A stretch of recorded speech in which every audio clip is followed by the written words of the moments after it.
Hello dear students, क्या आपने कभी सोचा है कि मेन सोर्स एनर्जी किसी भी ऑर्गेनिज्म के लिए क्या होता है? ये होते हैं कार्बोहाइड्रेट्स। कार्बोहाइड्रेट्स क्या हैं? These are hydrates of carbon. NEET में फ्रीक्वेंटली कार्बोहाइड्रेट्स में से क्वेश्चंस आते हैं।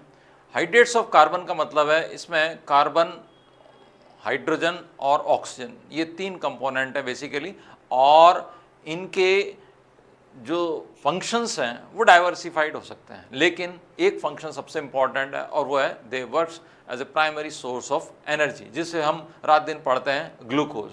इन general are called as saccharum, तो they are called as saccharides. ऐसे सैकराइड्स जिनको फर्दर हाइड्रोलाइज नहीं किया जा सकता, यानी कि सिंगल सैकराइड है तो वो कहलाते हैं मोनोसैकराइड। अगर दो मोनोसैकराइड आपस में जुड़ गए हैं वो कहलाएंगे डाइसैकराइड, और इसी तरह के डाइसैकराइड्स अगर और जुड़ते चले गए तो वो कहलाएंगे पॉलीसैकराइड।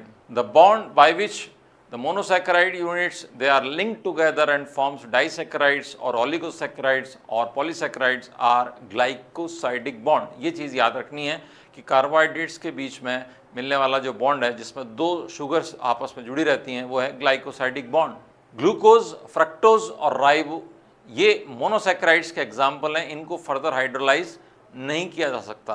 इसी तरह सुक्रोज, माल्टोज और लैक्टोज ये डाइसैकराइड्स के एग्जाम्पल हैं, जिनको हाइड्रोलाइज करने पर एक मोनोसैकराइड की दो यूनिट्स मिल सकती हैं। वो एक सी भी हो सकती हैं और अलग अलग भी हो सकती हैं, और अगर इनको हम एक से मोनोसैकराइड से जोड़ दें, ग्लूकोज, ग्लूकोज एंड ग्लूकोज, तो ये बन जाता है पॉलीसैकराइड्स। ये भी दो तरह के हो सकते हैं, या तो होमोपॉलीसैकराइड्स या हीट्रोपॉलीसैकराइड। होमोपॉलीसैकराइड में सारी यूनिट्स एक ही तरह के मोनोसैकराइड्स की होंगी, लेकिन हीट्रोपॉलीसैकराइड में ज़रूरी नहीं है कि वो सारे के सारे एक से मोनोसैकराइड हों, वो अलग भी हो सकते हैं।